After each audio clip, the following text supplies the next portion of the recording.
bienvenue à travers ce magazine. 18 janvier 2018, donc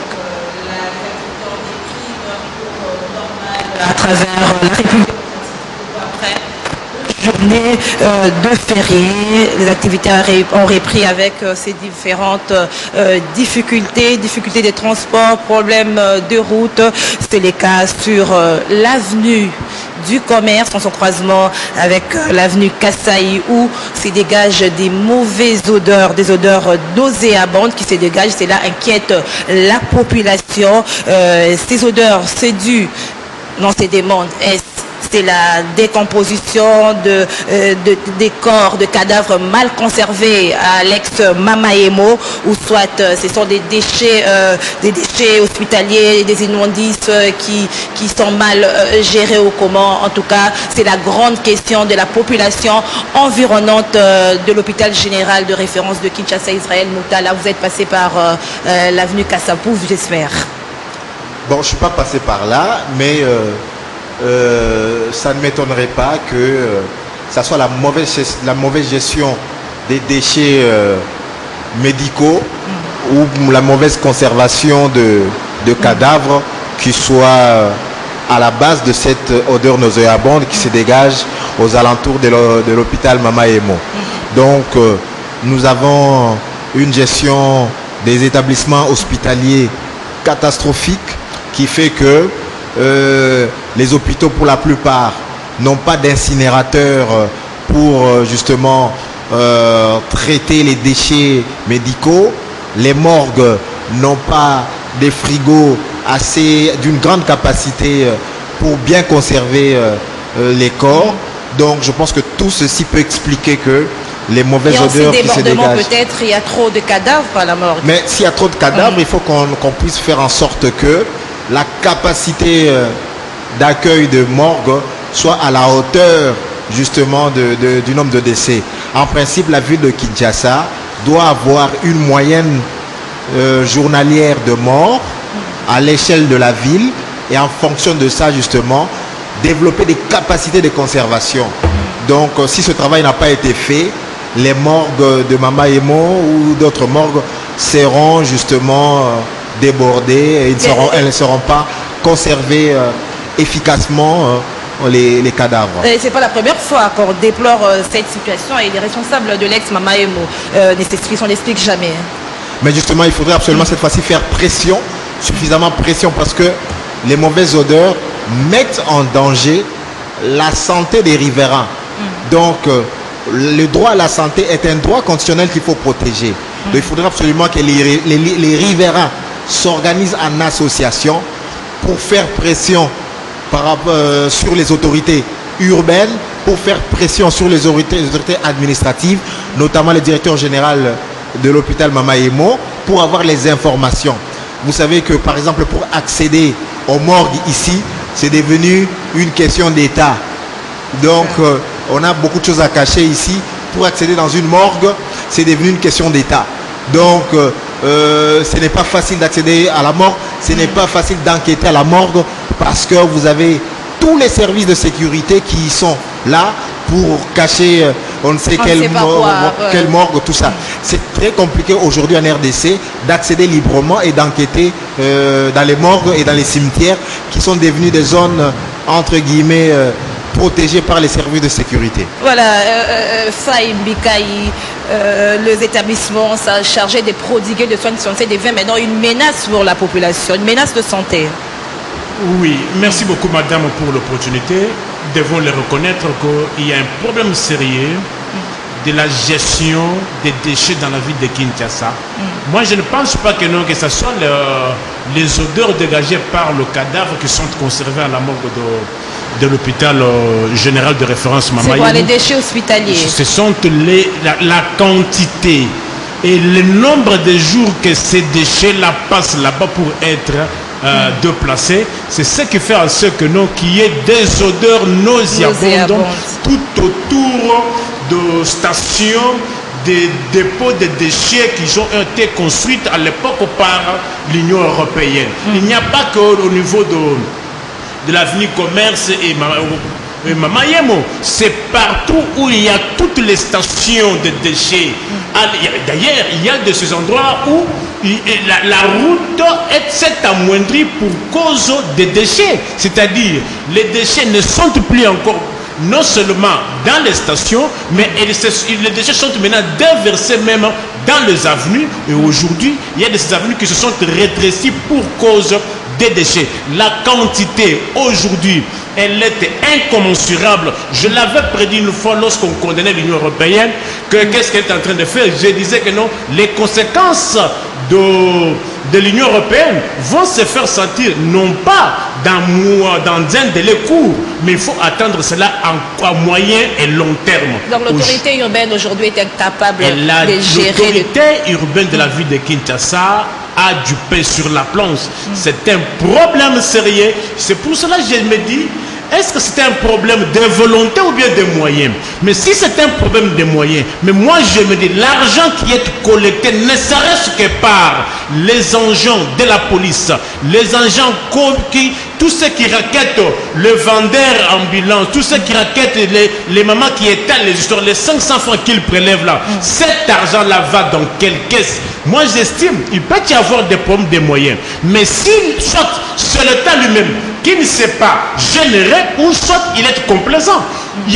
Lorsque je vois par exemple un policier au début ou soit à la fin de la journée avec toute une masse d'argent à la main qu'il a collecté par le long des avenues, et je me dis, cet argent-là, si cet argent-là était canalisé, aller dans les caisses de l'État, est-ce que ces problèmes-là se poseraient? Bien sûr, nous savons que non, gérer aussi a aussi ses réalités. Mais néanmoins, si tout l'argent qui est collecté par les agents et fonctionnaires de l'État allait dans les caisses de l'État, beaucoup de problèmes ne se poseraient plus. Mais hélas, nous disons, nous décrions, mais la situation, au lieu qu'elle s'améliore, elle a toujours tendance à s'empirer. À qui incombe la responsabilité? Non, à ce jour, nous ne devons pas nous voir la face. C'est comme si nous devons parler de la saleté de la ville de Kinshasa, devons commencer d'abord par incriminer, à culpabiliser l'autorité politico-administrative de la ville de Kinshasa, et dans les cas échéants, voir dans quelle mesure le gouvernement central peut aussi avoir sa part de responsabilité. Mais néanmoins, les premiers visés ici, c'est l'autorité politico-administrative de la ville de Kinshasa. Parce que, vous savez que non, j'avais quelqu'un que je connaissais très bien qui travaillait à la maison communale de Barumbo. Parce que Barumbo aussi contrôle une partie du marché central. Mais il me dit, à la fin de chaque journée, après tout l'argent qu'ils ont empoché, après avoir collecté l'argent pour la salubrité du marché, au bureau, on leur remettait 35 000 francs par argent. 35 000 francs. Sans compter l'argent qu'elle-même s'était déjà payé au niveau du marché. C'est-à-dire, faites au moins une vingtaine d'argent. Si chacun perçoit 35 000 francs, faisons le calcul. Et je me dis, c'est pour cela, il faut que l'État congolais ne peut pas pleurnicher pour cause de manque de moyens, mais l'État lui-même doit être sérieux. Israël Moutala, cette pollution ou ces odeurs de yabon sont à la base de plusieurs maladies, notamment le choléra, dont on déplore la progression. Déjà 23 provinces sur 26 sont atteintes de ces choléra. Par rapport à la prise en charge, Israël, est-ce qu'elle est vraiment faite d'une bonne façon? Excusez-moi, le choléra, c'est une maladie, ce sont les maladies qu'on appelle les maladies, les maladies qui sont dues à la saleté. Ça veut dire que nous avons une ville très sale et donc il y a résurgence de maladies comme le choléra. Nous vivons dans une promiscuité telle qui fait que la propagation de maladies se fait d'une manière rapide. Donc le choléra est une maladie qui découle de la saleté qu'il y a dans la ville de Kinshasa. Mais la question de la salubrité publique, c'est une question complexe.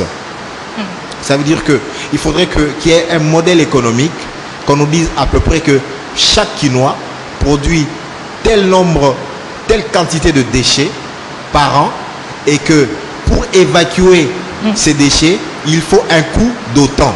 Donc il faut qu'il y ait des modèles économiques qui nous disent, voilà, un Congolais produit en moyenne 100 kilos de déchets par an, par exemple. Et pour évacuer ces 100 kilos de déchets, il faut par exemple, par 1 kilo de déchets, il faut par exemple $10. Donc on a ce calcul-là. Quand on fait de telles simulations, maintenant on va demander aux Congolais, aux Quinois, les usagers aux Quinois, aux Quinois, on va réaliser quel est le poids fiscal de chaque Quinois. Ça veut dire quelle sera sa contribution au budget public de Kinshasa justement pour que la ville soit en situation de répondre à cette charge-là. Mais pour qu'on en arrive à ce niveau d'engagement des Quinois, qu'ils puissent payer leurs impôts et payer leurs taxes, il faut une relation de confiance entre les dirigeants les Quinois et les n'ont pas dirigés. cette culture de payer les impôts. Absolument. Ouais. La culture fiscale, on l'a perdue il y a longtemps, en 1960. Mais cela est dû à quoi, ouais. Elle s'est amplifiée aussi avec la mauvaise gestion, avec la mauvaise gouvernance, avec le scandale de corruption et le scandale de détournement. Ce qui n'incite pas les Congolais justement à payer leurs impôts, à payer leurs taxes, parce qu'ils se disent que les impôts, les taxes Où que vont nous payons, ouais. justement, enrichit, non pas l'État, mais enrichit justement les gens qui sont aux commandes de l'État, les dirigeants. Et donc, nous avons des dirigeants scandaleusement riches, alors que les institutions étatiques sont pauvres. Donc, c'est ce qui fait que nous sommes dans un cercle vicieux au lieu d'être dans un cercle vertueux. Et on a comme l'impression que les dirigeants focalisent leurs attentions que sur leur maintien de pouvoir. Absolument, mais la vraie question, parce que je vis aussi Steve Faye Mbikaï qui a parlé aujourd'hui, qui a évoqué la question des marchés. Même les marchés, c'est compliqué parce que les marchés, les 4 grands marchés, je crois, de la ville. Urbain, Massina, Matete, grand marché ici, Gambela, Marché central, ils sont en principe autonomes. Donc, en principe, ils ne dépendent pas directement de la ville, ils ont une autonomie de gestion et de fonctionnement. Donc, ça veut dire que ce sont eux-mêmes, ce marché-là, avec leur management, qui doivent collecter les taxes et bien les affecter pour assainir leur marché. Donc, ce qui fait que l'hôtel de ville a très peu d'emprise sur les marchés. Et les autres marchés municipaux, ils ne dépendent pas de l'hôtel de ville, mais ils dépendent de bourgmestres, des communes. Donc vous voyez qu'il faut vraiment que la bonne gouvernance et la bonne gestion d'être transversale. C'est une question très complexe. Pour les communes qui souffrent aujourd'hui de la non-évacuation efficiente des déchets, de la non-collecte efficiente, parce que d'abord dans la collecte elle-même, je vois les stations qu'on a mise dans les c'est une façon inintelligente justement d'abord de collecter les déchets, parce que les déchets solides, les déchets liquides, c'est un vrac, ce qui fait que c'est terrible. Donc même dans la façon de collecter, de trier, c'est très complexe. Et donc pour moi, comme on n'est pas encore en mesure justement de bien collecter et de bien traiter les déchets, il faut d'abord qu'on mette fin aux stations, parce que je vois le calvaire des populations environnantes qui environnent les stations de transit. C'est vraiment pour eux un drame terrible. Donc, parce que jusque-là l'expérience elle s'est limitée à quelques communes. Comment font les autres communes pour évacuer leurs déchets? Ils les jettent dans les rivières. Et c'est à la base des inondations. Le temps de trouver une solution globale, une solution qui force à ce qu'on ne mette pas la sécurité et l'intégrité sanitaire des populations environnantes, qu'on revienne à la situation antérieure. Comment font les gens de Mongafula pour évacuer leurs déchets? Comment font les gens de Limete pour évacuer leurs déchets? Comment font les gens de Lemba pour évacuer leurs déchets? Donc moi je pense qu'aujourd'hui, la zone de Kinshasa, Barumbu, qui ont expérimenté le projet n'est pas assez mûr, assez solide pour favoriser une meilleure évacuation. On revient un peu sur cette question du choléra, parce que c'est vraiment un danger. 23 provinces sur 26. Dans la ville de Kinshasa, il y a déjà 2 cas, 2 centres seulement. Est-ce que ces 2 centres-là ont la capacité d'accueillir tous ces cas? On sent que le pouvoir ou les autorités n'ont pas le cœur à l'ouvrage par rapport à la riposte, par rapport à la prévention. Non, le problème c'est que l'ampleur, c'est une épidémie qui a commencé. Et jusque-là, donc la riposte doit d'abord être proportionnée à la menace. Et donc on ne va pas commencer à ouvrir des grands centres tout de suite. D'abord on va commencer par la prévention, c'est laver les mains, voilà, bouillir l'eau. Évacuer les déchets aussi, comme vous venez de dire. Mais évacuer les déchets, les évacuer où c'est aussi justement à la base, le problème. ouais. Parce que le problème, c'est que j'ai vu, par exemple, en amont, quand vous curez les caniveaux, par exemple, au niveau du rond-point Gaba, vous curez les caniveaux.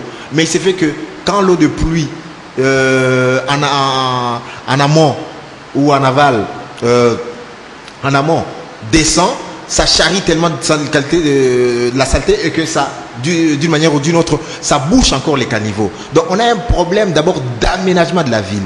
Il faut justement que l'on revienne sur le plan de l'aménagement de la ville, que l'on sache quelle habitation ici, quelle usine par là, quel hôpital. Il faut que la ville soit aménagée pour que nous vivons de manière digne. Parce que l'une des premières préoccupations des Kinois, c'est l'amélioration du cadre de vie. À côté de la sécurité, à côté de la santé, à côté de l'éducation, à côté d'un emploi qui paye bien, il y a aussi une des préoccupations fondamentales des Kinois, c'est le cadre de vie. Or, on ne peut avoir un meilleur cadre de vie sans un plan d'aménagement qui est bien exécuté. Merci Israël Moutala Faye Mbikaï. Nous parlons du choléra.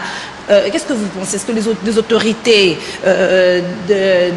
du pays ont vraiment le cœur à l'ouvrage par rapport à la riposte, à la prévention du choléra? Parce que c'est un véritable danger. Ne sent-on pas la sensibilisation et consorts? Oui, je converge partiellement avec Israël lorsqu'il dit que non, les populations refusent de payer l'impôt parce qu'elles ne voient pas ce qu'au retour l'État fait avec l'argent payé par lui. Non, quelque part, la notion de l'impôt et de la taxe sont des notions distinctes. L'impôt, lorsque vous les payez, vous n'avez pas droit à demander à l'État ce que l'État fait avec ces derniers. L'impôt, c'est une prestation pécuniaire, obligatoire, définitive et annuelle, sans contrepartie. Mais on doit quand même voir. J'ai dit ceci. On paye l'impôt. Je parle d'abord de l'impôt, je ne parle pas de la taxe. Oui, c'est une prestation pécuniaire, obligatoire, définitive, annuelle, sans contrepartie visible. C'est-à-dire, lorsque vous payez l'impôt à l'État, vous n'allez même pas demander à l'État ce qu'il en fait avec. C'est une obligation obligatoire, annuelle, définitive, sans contrepartie visible. À la différence de la taxe. Je dis ceci. Oui. Je ne dis pas que l'État doit mal gérer l'impôt. Mais néanmoins, la population elle-même aussi ne peut pas dire que je ne paye pas l'impôt parce que l'État ne voit pas ce que l'État fait avec l'impôt. C'est une obligation. Et c'est là où moi je condamne l'État. Il y a beaucoup d'impôts qui sont tombés en désuétude pour cause de la non-perception par l'État. L'État le fait semblant de récupérer cet argent. Là où il y a l'impôt, la population doit se soumettre. Vous devez vous soumettre.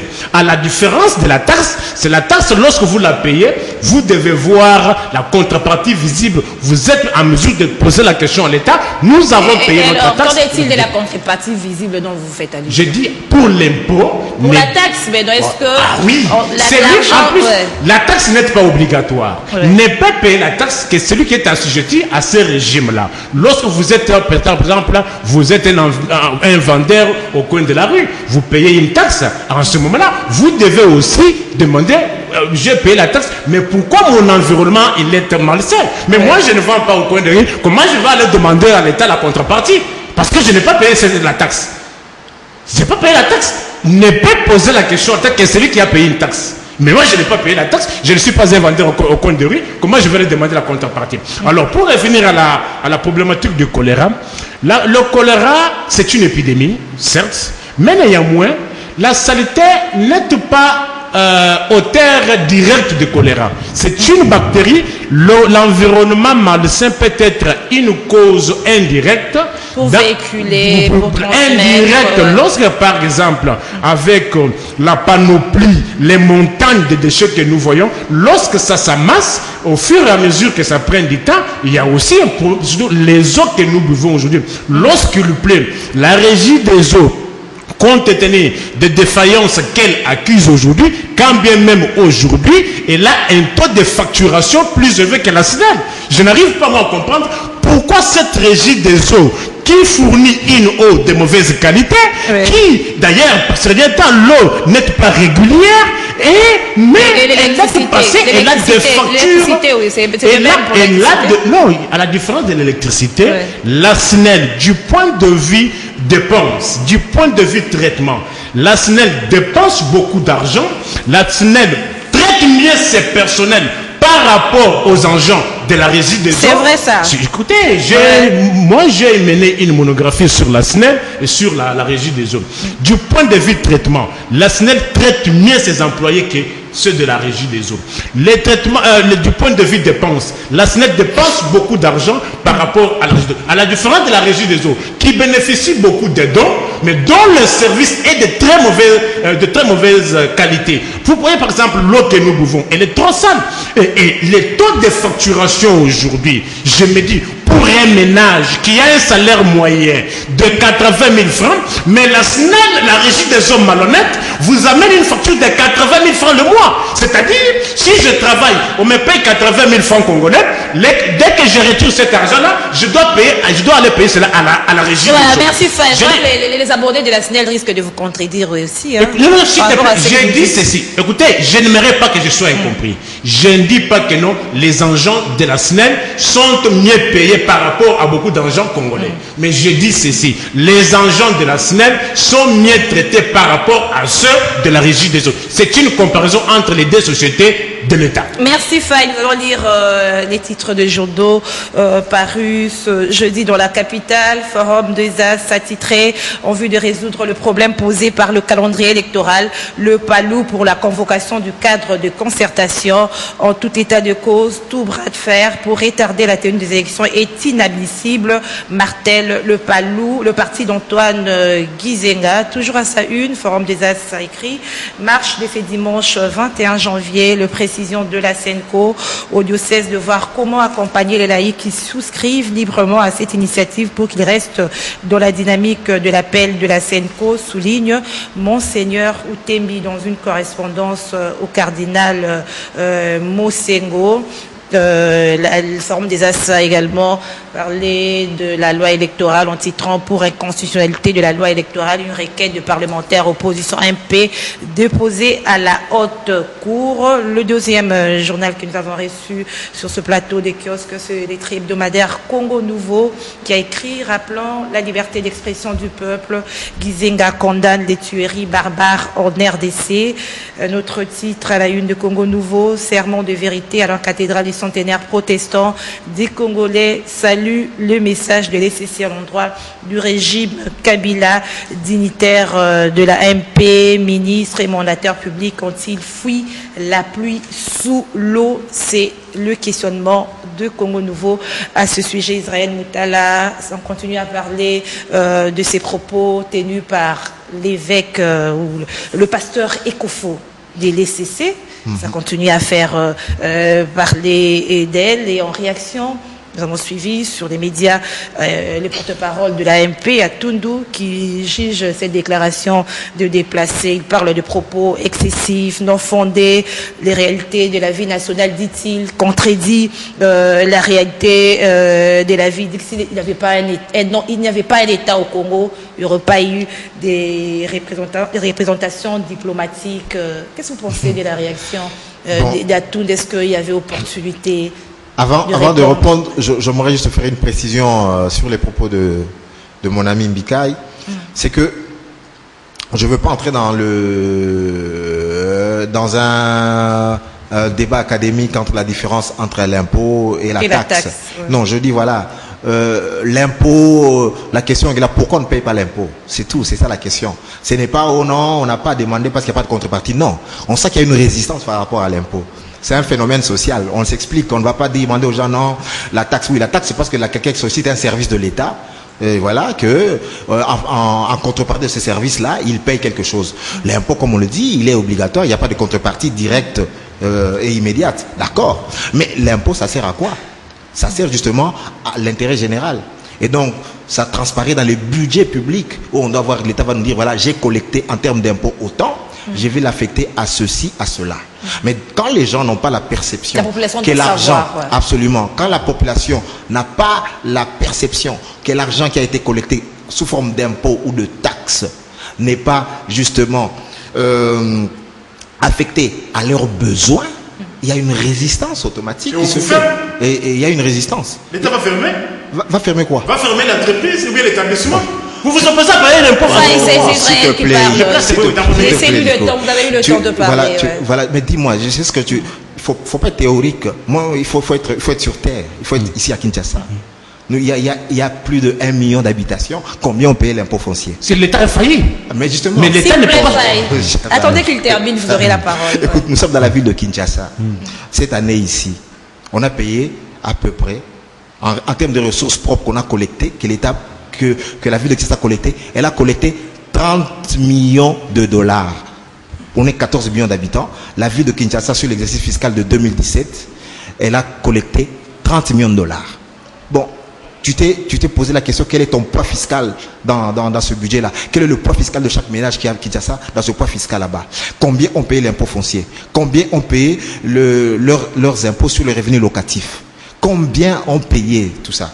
La vignette, d'accord, la vignette ne la paye, c'est presque une taxe parce que ne la paye que ceux qui ont des véhicules. D'accord. Mais pour les impôts et tout ça, voilà. Il y a des questions comme ça qu'il faut se poser. Alors, mais tu te poses la question, tu analyses la société. Pourquoi les gens ne payent pas? Pourquoi les gens ne s'exécutent pas? C'est vrai qu'on peut parler ici, tu vas dire que non, l'État est faible. Mais pourquoi l'État est faible? Parce que l'État est faible parce que les gens ne donnent pas à l'État les moyens pour qu'il soit fort. L'État ne peut pas être fort s'il est pauvre. Et justement, mais la richesse de l'État, il la tient de qui? Il la tient de ses administrés qui contribuent à un budget qui va faire quoi? Qui va faire en sorte qu'on améliore les conditions de vie. Alors ici, nous sommes dans une ville où les gens ont vu le scandale à la DGRK. On a dit qu'à la DGRK, par exemple, voilà, les gens ont volé. Et vous pensez que les gens vont aller payer l'impôt de gaieté de cœur? Donc, nous sommes dans une ville où on vous dit qu'il y a des scandales à gauche et à droite. Et vous pensez que les gens vont payer? Alors c'est ça que moi je dis. Mais Israël, comme disait Faye, c'est une obligation de payer l'impôt. Écoutez, quand on dit, c'est facile, obligation, c'est un mot. C'est un mot, obligation, c'est un mot, obligation. C'est un mot, obligation. Je suis obligé, ça veut dire quoi? Je ne paye pas mon impôt. Donc, 1 million de Congolais, je vais vous demander par exemple, on avait dit, il y a une loi ici, par exemple, pour l'enrôlement. On ne peut pas s'enrôler 2 fois.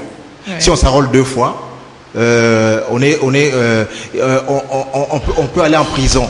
On va aller en prison. Donc on est passible d'une peine, je crois, de 6 mois à 1 année de tout ça.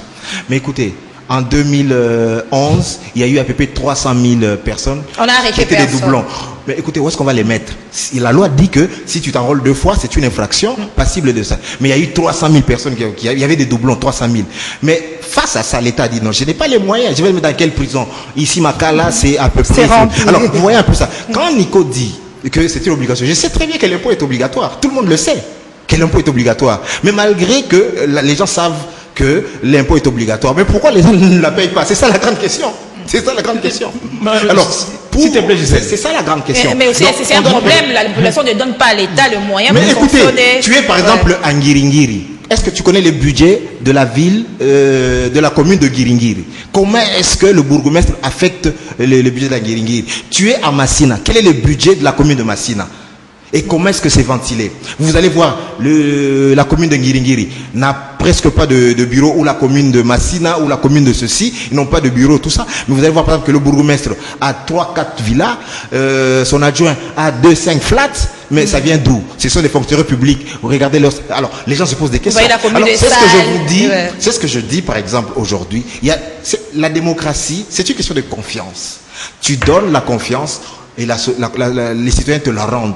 Voilà pourquoi est-ce que on dit que la démocratie est le pouvoir du peuple. On va évoluer comme ça dans les pays, ça serait l'anarchie. Je ne dis pas que c'est l'anarchie. Je suis en train de poser la question. Je dis que voilà, la bonne gouvernance nourrit la citoyenneté.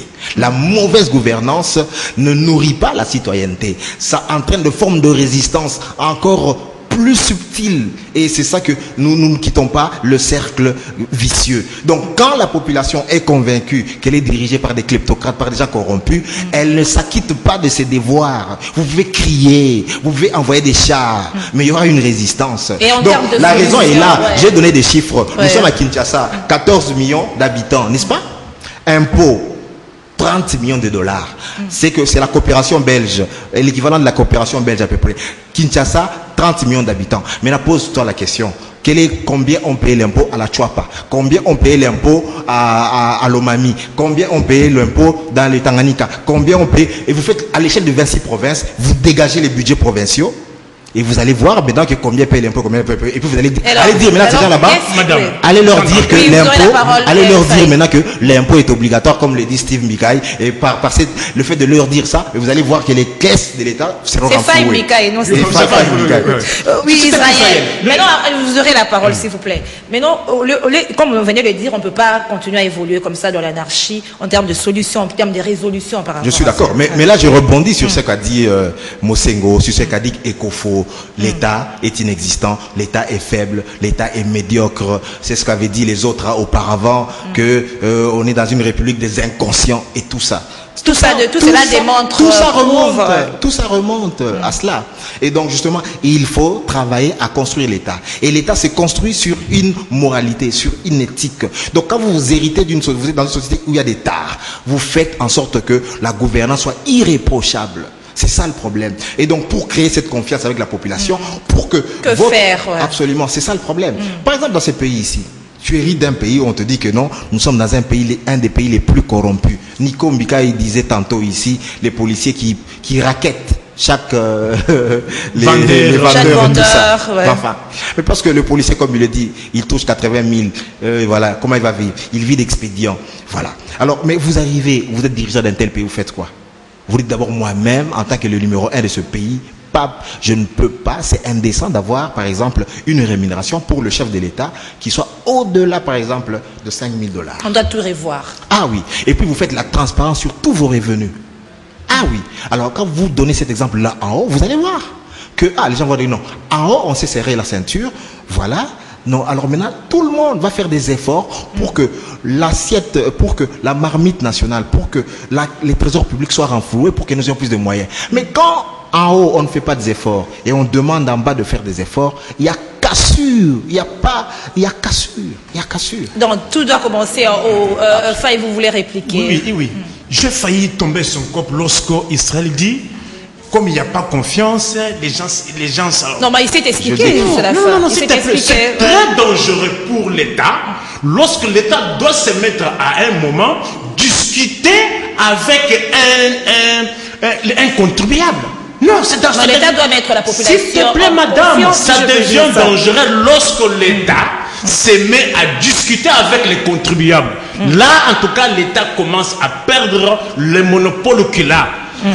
Tous les États du monde se développent sur la base de l'impôt. Washington, faites tout, mais n'osez jamais frauder.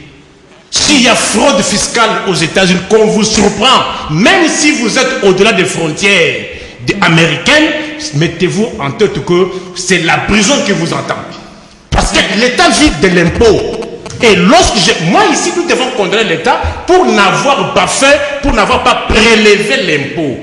Mais je ne peux pas, moi, accepter que l'État se mette à un seul instant en train de discuter avec un contribuable. Mais quel est ce contribuable-là qui peut se mettre à discuter avec l'État? Mais si l'État se met à discuter avec un contribuable, alors l'État doit cesser d'exister. Nous tombons dans l'État non l'État.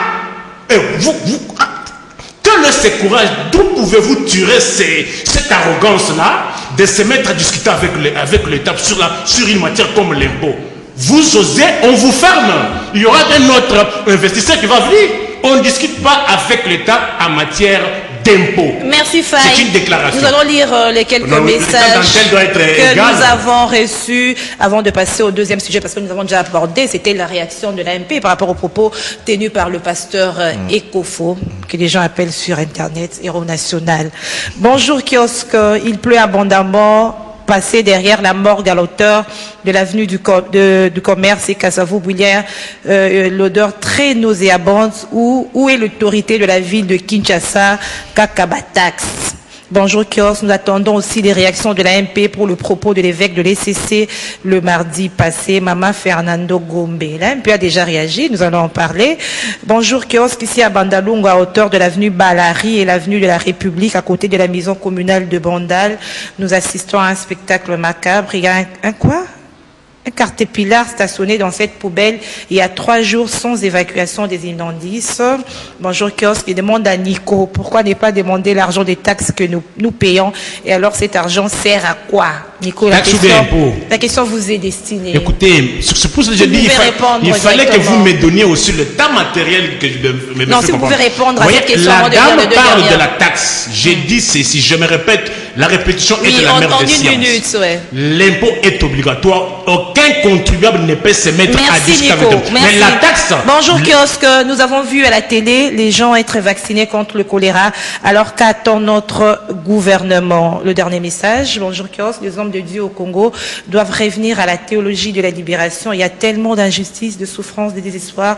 Le chef de la population, le pays est pris en otage par la famille politique de Kabila. Le cardinal et le pasteur Ekofo sont dans cette logique de la théologie. Israël Moutala, nous parlions tantôt de la réaction de la MP. Qu'est-ce que vous pensez de la réaction du porte-parole de la majorité? Non, il a tout faux. Il est à côté de la plaque. Et donc, nous parler de l'État en termes de représentation diplomatique, non, voilà, ça ce sont des arguties juridiques qui ne tiennent pas. L'État, voilà, il est là. Donc, il est là. Ça veut dire que vous avez un gouvernement, vous avez un territoire, vous avez une population, voilà, bref, vous avez une reconnaissance internationale. Mais bon, c'est pas ça. C'est une façon, c'est l'État dans sa forme formelle. Mais l'État dans son essence, ce n'est pas ça. L'État dans son essence, c'est un instrument au service du bien-être, un instrument au service de l'intérêt général dans lequel les citoyens sont fiers et se reconnaissent. C'est ça l'État. Mais enfin, quand les gens disent que l'État est inexistant, ça veut dire que on a donné, ça veut dire que l'État, l'État, il fait des infrastructures pour tout le monde. L'État, il fait quoi? Il fait que nous ayons une justice qui ne fait pas droit aux plus offrants, qui ne fait pas droit aux plus forts. L'État, c'est quoi? C'est l'État qui garantit que chaque Congolais envoie ses enfants à l'école, que pour les maladies basiques, les maladies les plus élémentaires, que nous ayons un accès aux soins. Donc voilà, c'est ça l'État. Donc l'État doit faire ce travail-là. Mais pour faire ce travail-là, l'État doit être performant, ça doit être un outil performant. Or, quand on dit que l'État est inexistant, ça veut dire qu'on est en train de montrer que l'État est défaillant. Ça veut dire que l'État est incapable, par exemple, de nous protéger, de protéger les populations de l'Est par rapport aux ADF. L'État est incapable de protéger, par exemple, les populations du Kivu et de l'ex-province orientale de mouvements Maï-Maï, donc du banditisme, de phénomène Kuluna. Oui, donc, merci Zane. Mais la grande question est de savoir, est-ce que cette interpellation du pasteur Ekofo était destinée à l'AMP? Est-ce que l'AMP devrait nécessairement répondre? Oui, mais c'était à eux qu'elle était destinée à qui? Parce que c'est vrai, il ne faut pas diluer l'État, parce qu'il y a des gens qui sont en charge justement d'animer, il y a des gens qui incarnent l'État. L'État, c'est des institutions, mais qui sont incarnées par une famille politique, et qui a des hommes, qui a des idées, qui les mettent en œuvre. Et donc, pendant le règne ou la gouvernance de cette famille politique, l'État est défaillant, c'est cette famille politique là-bas qui en emporte la responsabilité. Il ne faut pas qu'on dise que non, ce sont les tares de toute une société. Mais il appartient justement aux dirigeants de conduire la société vers des horizons meilleurs. Donc de voir que voilà le mot dont souffre notre société et voilà comment est-ce qu'on les répare. Or aujourd'hui, le péché de la majorité présidentielle, c'était quoi?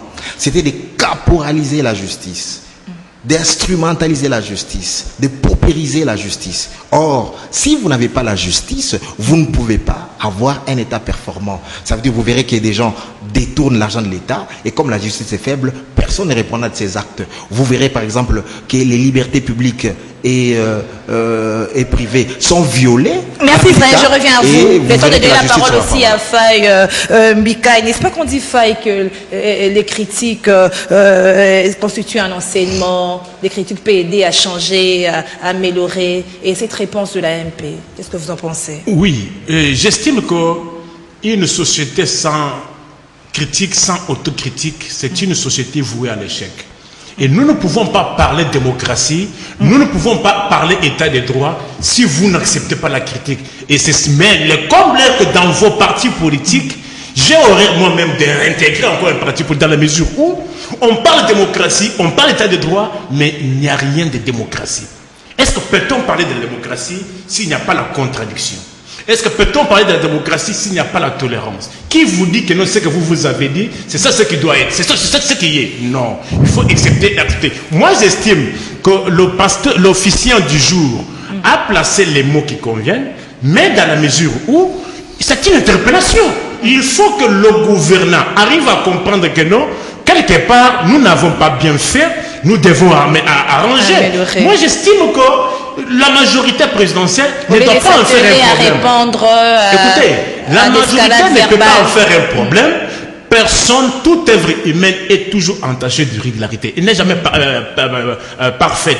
Mais avec les termes utilisés par lui, lui n'a pas été poignant comme les autres, comme l'autre l'a fait. Mais lui a placé les mots qui conviennent. Il aurait peut-être... Il serait souhaitable que la majorité... Si moi j'étais de la majorité, il ne fallait même pas réagir. Dans la mesure où il y a des problèmes sociaux, économico-financiers qui sont palpables et visibles. Par exemple, aujourd'hui, il pleut. Est-ce que vous pensez-vous qu'il sera facile pour que nous puissions retourner? Non, nous serons confrontés à des problèmes sérieux des eaux. Des problèmes sérieux partout.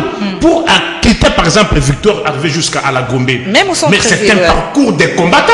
Il faut consacrer au moins 2h30. J'arrivais peut-être en retard parce que je consacrais 40-30 minutes. Mais aujourd'hui, si vous osez consacrer 30 minutes, mettez-vous en tête que non, vous allez arriver avec un retard. Par exemple, au niveau de la justice, lorsqu'il y a des ministres qui s'opposent aux décisions de justice, il y a un problème sérieux. Nous ne devons pas nous voiler la face. Mais il faut comprendre que non, il y a aussi des efforts qui sont faits. Mais là où n'attendez pas que les observateurs vous applaudissent forcément. Les observateurs ont toujours tendance à vous toucher au point faible. N'attendez pas que l'adversaire vous dise non, là-bas vous avez bien fait. Non, mais heureusement, qu'est-ce que nous devons retenir? Il y a des problèmes, il y a aussi des efforts qui sont conjugués, et surtout qu'il y a déjà un gouvernement. Et les jours qui nous restent, qui vont nous amener aux élections, évitons encore des distractions inutiles. Les critiques sont faites. Ne perdons pas le temps dans les échanges, en épiloguant, pourquoi c'est cela, à évoluer, qu'on aille vite aux élections. Merci Fa Israël, tout est parti avec l'appel à manifester des laïcs catholiques. Et c'est ça d'ailleurs la source de tous ces conflits à ces sujets. Il y a les conseils de sécurité qui appellent à des enquêtes. Il y a également l'Union européenne qui devra statuer aujourd'hui sous la RDC. Sûrement il y aura des sanctions à l'encontre de la République démocratique du Congo. La grande question, et ce sera le dernier sujet en quelques minutes, vous deux, est-ce qu'on se demande à quoi servent ces sanctions, la finalité? Non, les sanctions, c'est pour amener le pouvoir à fléchir. Il y a une chape de plomb du pouvoir sur les partis d'opposition, sur les organisations de la société civile et tout ça. Mais qu'est-ce qui a changé depuis qu'il y a des sanctions? Ah non, mais ces sanctions, ils font semblant. Ce ne sont pas les premiers. Non, ils font semblant de ne pas être touchés, mais ça fait très mal. Ça fait très mal. Vous voyez tous, au moindre rhume, ils ne vont pas dans leur hôpital du cinquantenaire. Ils vont à l'étranger se faire soigner. C'est pratiquement un éléphant blanc, cet hôpital. Absolument. Donc, ils vont où? Leurs enfants, n'est-ce pas, ils étudient où? Quand ils ont les moyens de l'État, à peu près, ils accumulent un peu de moyens de l'État. Leurs enfants ne vont pas dans nos écoles ici. Pour la plupart, c'est à l'étranger. Ils ont une deuxième ou une troisième résidence, pas ici, à l'étranger. Donc, voilà. C'est des gens qui ne peuvent pas se passer de l'Occident, des dollars, de vivre là-bas. Ils n'ont rien fait ici parce que, voilà, ils n'ont rien fait ici. Il n'y a pas d'infrastructure et tout ça. Donc voilà. Donc nous disons que ces sanctions là-bas, elles font mal. Ils font semblant, mais ça fait très mal. Donc la répression de la marche du 31 a amené encore la communauté internationale à accentuer la pression sur la Belgique qui a suspendu sa coopération. Absolument, mais il faut craindre que ça ne puisse pas faire boule de neige pour que les autres États ne puissent suivre. Donc, comme on l'a dit, nous sommes un État très pauvre, malgré que l'impôt soit obligatoire. Nous sommes un État très pauvre. Et donc, même si l'impôt est obligatoire, et comme on n'a pas créé suffisamment de richesse, même s'il est obligatoire, on va prélever un impôt sur une population pauvre et appauvrie par une mauvaise gouvernance. Et donc, voilà, on est dans un cercle vicieux.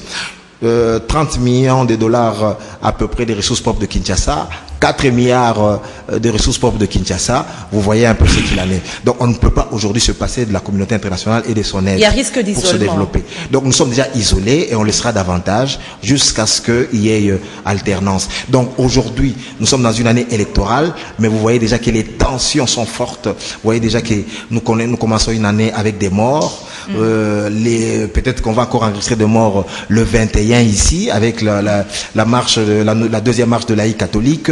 Donc nous sommes dans l'impasse et là le pari de Joseph Kabila de ne pas nous conduire au suicide politique, le pari de Joseph Kabila d'organiser des élections apaisées et vraiment il a complètement échoué. Voilà, on termine avec vous Fahim Bika, et par rapport à tout ce que nous venons de dire là, sanctions, Belgique et consorts, le gouvernement devra réfléchir avant de réprimer encore une fois peut-être la marche qui est déjà annoncée pour ce 21. Oui, mais quelque part c'est malhonnête de la part de cette accommodante véreuse aux communautés internationales, dans la mesure où elle se contredit aussi à tout bout du champ. Est-ce que, sincèrement parlant, ayant les deux pieds sur terre, est-ce que la situation des droits de l'homme au Congo-Kinshasa peut-elle être comparée à la situation des droits de l'homme au Rwanda? Peut-elle être comparée à la situation des droits de l'homme au Congo-Brazzaville? Et vous servez de modèle. Ça vous sert de modèle. Est-ce qu'elle peut être comparable au Tchad? Elle peut être comparable à l'Ouganda? Est-ce que nous pouvons comparer cela? Ayons quand même, c'est pour cela parfois Dieu ne comprend pas aussi, n'exauce pas vos prières. Parce qu'on n'est pas correct. Est-ce que la situation des droits de l'homme au Congo peut-elle être comparée à beaucoup de pays africains? Et c'est comparé à quel pays? Mais pourquoi cet acharnement-là? En plus, vous parlez... Vous voulez comparer à quel pays? Vous parlez beaucoup. Vous la comparez. Écoutez, s'il te plaît, madame, nous devons être objectifs. Les choses parfois que nous prononçons au Congo, Brazzaville, si vous ne pouvez pas le prononcer. Ou si vous allez au Rwanda, là c'est pire. Mais comment ces gens-là arrivent jusqu'à 30 ans de règne? Et la communauté, que fait cette communauté internationale? LCT, les gouvernements. Les marches, nous devons nous poser la question, pourquoi il y a eu marche? Que veut cette histoire de laïcs catholiques? Soyons sérieux.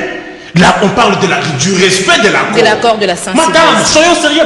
Parler du respect de l'accord, c'est brut. Est-ce que quel est le point de l'accord qui n'ont pas été respectés? Les gouvernements qui est là, madame, c'est un gouvernement issu de l'accord. Maître Bruno Tshibala, qui était porte-parole du rassemblement. Le gouvernement qui est contesté, madame, Tshibala qui est contesté va se perdre. Écoutez, madame, vous pensez que Jésus, fils de l'homme, n'a pas su faire l'unanimité? Ceux-là qui les contestent. Ah, vous comparez la situation de Jésus avec la politique. Mais cherchez pas à ce que Maître Bruno Tshibala fasse l'unanimité parmi ses pairs. Non, c'est très important. Sur cette terre des hommes, même au sein de CCTV, ne pensez pas que tout le monde est d'accord avec vous quand vous avez pu s'extrapoter. S'il te plaît. Mais comment voulez-vous? En tout cas, c'est deux situations en Il y a eu dialogue, madame. Il y a eu l'objectif, c'était quoi? Que le Premier ministre sorte du rassemblement. La question que nous devons nous poser, Maître Bruno Tshibala, es-tu du rassemblement ou pas? Il est contesté. Il est contesté. Écoutez, quelle est cette société que vous n'aimez pas qu'il y ait des contestations? C'est quelle démocratie? Vous faites tuer mon peuple comme ça? C'est quelle démocratie ça? Qui vous a dit que non, pour un poste de Premier ministre, ça doit revenir? Ici, ce qui a divisé le rassemblement, madame, c'est la primature. J'ai toujours donné cet exemple. Donald Trump qui était là n'a pas bénéficié du soutien du comité politique des Républicains. Mais c'est pour autant que non, vous avez entendu que les Républicains disent que non, Donald Trump n'est plus républicain. C'est quelle démocratie état des droits? Merci Faye. L'état d'antenne soit quand même égal et équitable, madame. Allez-y. Que ce soit quand même égal, non? Même les téléspectateurs, vous n'êtes pas égal. C'est égal. C'est égal. Ici, nous devons pointer le peu. Madame, continuez, j'ai craint que les revendications du respect de l'accord soient une copie conforme des revendications des années 90 de la conférence nationale souveraine. Comme si, que ce soit la conférence nationale souveraine, comme si, même l'accord, ce sont des tests qui n'étaient pas légitimes.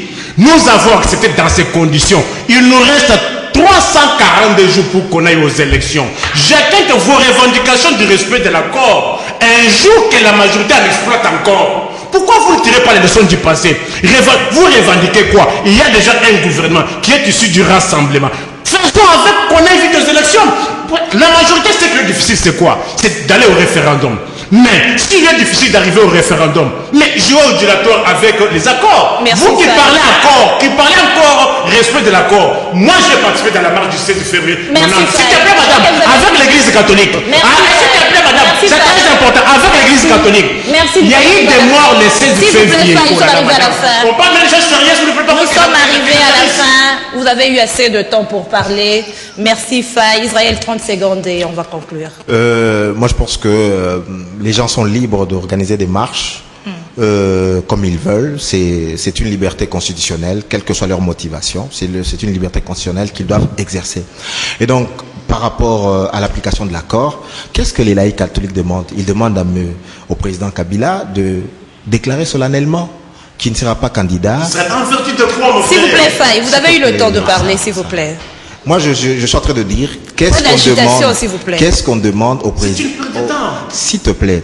Alors, moi, je pense que je serai le président de la République. Parce que j'aime ce pays, parce que j'aime sa paix, parce que j'aime sa sérénité. Ça ne me coûterait rien de dire aux Congolais, justement, voilà, moi, merci, j'ai présidé à votre destinée, vous m'avez fait confiance, voilà, j'ai fait dire des choses bien, moins bonnes, mauvaises et tout ça, bref. Je fais mon bilan, j'ai dit, voilà, je veux pas me représenter. Mais il est dans un calcul politicien. Voilà, il est dans un calcul politicien, il dit que je ne veux pas abattre toutes mes cartes pour donner l'avantage à certains. Mais ça, c'est au détriment des intérêts vitaux nationaux. Et c'est dommage. Mais pour le reste, je pense que les élections en décembre 2018, c'est une excellente chose, mais à condition que les mesures de décrispation soient effectives. Ça veut dire retour des exilés, libération de Diongo, de Muyambo, de Huit-Moulongo, de tous les gens qui ont été arrêtés dans le cadre du procès, du bidon procès de affaires mercenaires. Et donc tout ça. Voilà à peu près des choses concrètes dont on a besoin. Par rapport au gouvernement Tchibala, l'accord était clair. Le Premier ministre devait être désigné par le rassemblement et non par le président. Pas la pseudo-liste de cette personne envoyée par Olenga Nkoy. D'abord, là, chez eux, c'est la cacophonie. Lumba a dit que Olenga Nkoy et Tchibala ne peuvent plus engager le rassemblement. On sait très bien que la légitimité du rassemblement se trouve à Limité avec Pierre Lumbi. Merci Israël. Nous allons lire ce dernier message pour conclure. Maître Sindani pose la question de savoir si nous aimons réellement notre pays, que Mouzé et Lumumba nous servent des exemples. Et c'est la fin de ce magazine kiosque. Fidèles téléspectateurs, auditeurs, merci de nous avoir suivis. On se retrouve demain 9h30. D'ici là, portez-vous bien. Au revoir.